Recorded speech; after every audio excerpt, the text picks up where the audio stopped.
Au nom du Père, et du Fils, et du Saint-Esprit, ainsi soit-il. Mes bien chers frères, l'Église continue de nous préparer à ce grand moment de l'année liturgique qui est le carême, qui est le sommet de la vie liturgique. C'est-à-dire que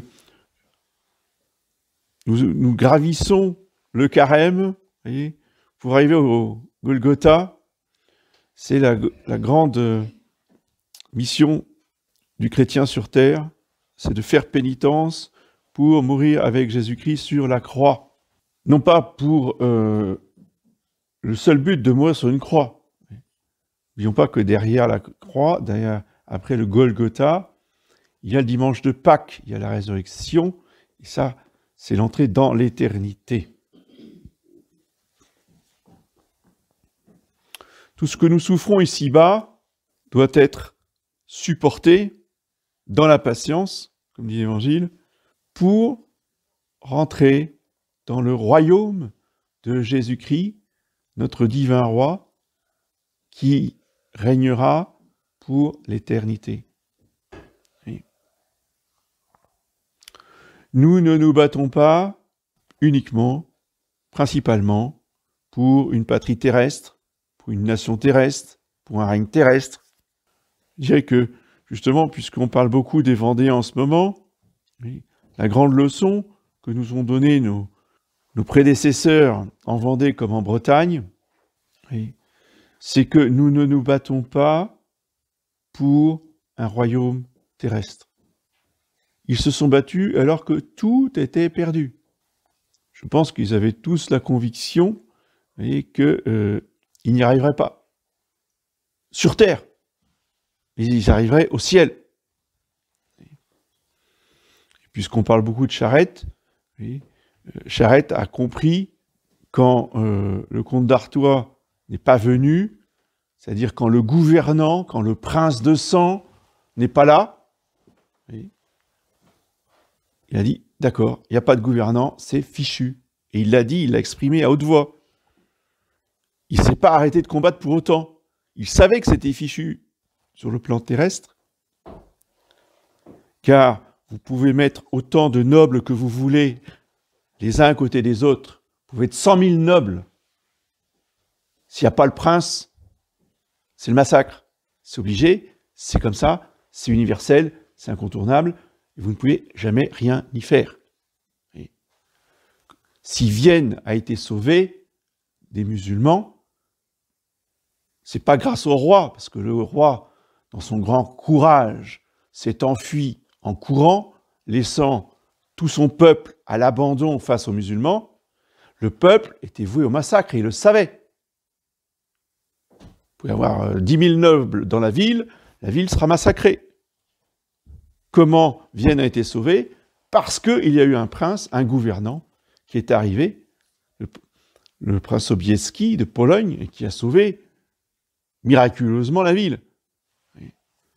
Oui, il y a eu des rosaires qui ont été récités partout. Et vous pouvez réciter 3000 rosaires. Vous perdrez la bataille s'il n'y a pas le gouvernant. Il faut se mettre ça dans la tête. S'il n'y a pas de gouvernant, eh bien, on offre sa vie en sacrifice pour rentrer dans le royaume de Dieu, dans le royaume de Jésus-Christ, dont le règne n'aura point de fin. Parce que dans l'éternité, il n'y a plus de républicains, il n'y a plus de communistes, il n'y a plus de démons. Tout ça, c'est en enfer, et le ciel est inaccessible au mal. La victoire est éternelle. Nous sommes destinés à la victoire éternelle, et aucun homme sur terre ne pourra rien y changer, ne pourra absolument pas s'y opposer. Donc ça, c'est une conviction que nous devons avoir et entretenir, surtout, pas se faire de fausses illusions ou de faux espoirs. Ensuite, l'épître de saint Paul nous montre ce que c'est qu'une vie chrétienne parfaite. Pour tous les petits bourgeois qui veulent une vie tranquille, pas de vagues, pas d'histoire, pas de conflit. Parce que quand même, ça dérange. Nous, on veut notre petite vie chrétienne bien tranquille, où on n'a pas toutes ces histoires. Non, mais c'est pas la peine d'être catholique dans ces cas-là. Parce que vous voyez, Saint Paul, c'était Saint Paul. Vous voyez qui il vise? Des Juifs convertis. Mais attention, sont-ils ministres du Christ? Ça veut dire quoi?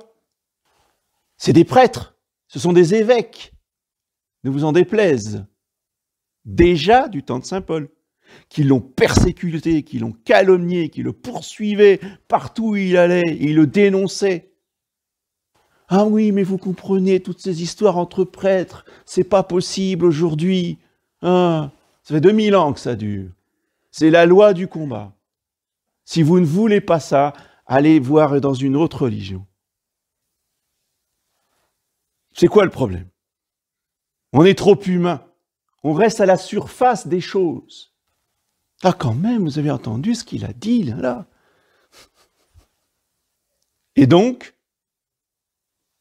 la semence qui est la parole de Dieu, comme c'est expliqué dans l'Évangile, est emportée par le démon. On ne reste pas.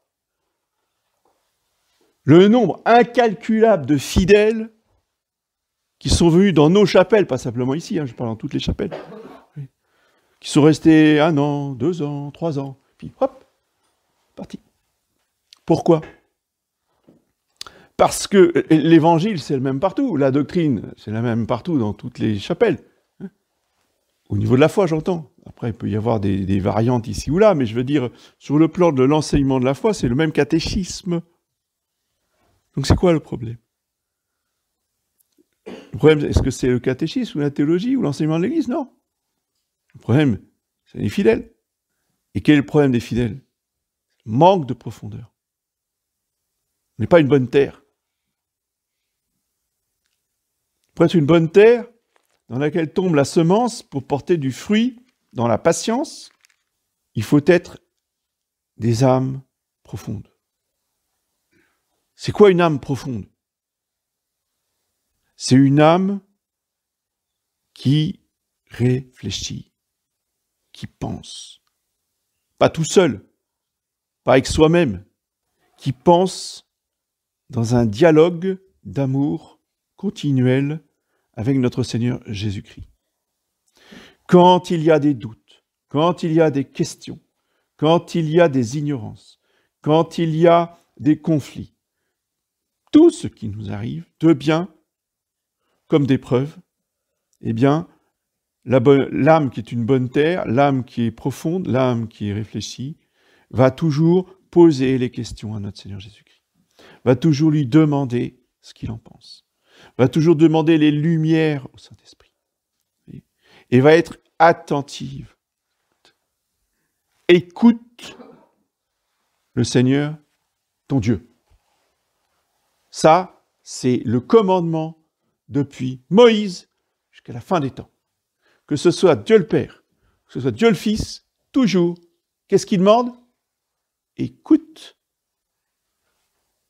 Et le drame, notre drame humain, c'est qu'on n'écoute pas. On ne sait pas écouter, on ne sait pas fermer sa bouche. Après, si on ne sait pas fermer sa bouche, on ne sait pas faire taire son âme. C'est de la discussion vaine dans la tête du matin jusqu'au soir. Et donc, eh bien, on passe à côté des choses. Et donc, la semence ne porte pas de fruits. Elle ne peut pas grandir. La semence ne peut grandir que dans le silence, que dans l'écoute. Parlez, Seigneur, dit Samuel, votre serviteur écoute. C'est ce que nous devrions dire au début de chacune de nos prières. Parlez, Seigneur, votre serviteur écoute. Et après, on écoute. On n'en branche pas sur un chapelet. C'est ça le problème. On n'écoute pas, on récite des chapelets. Alors on va me dire, c'est quand même, vous n'êtes pas contre la récitation du chapelet. Non, bien sûr. Quoique, des chapelets débités, oui, je suis contre.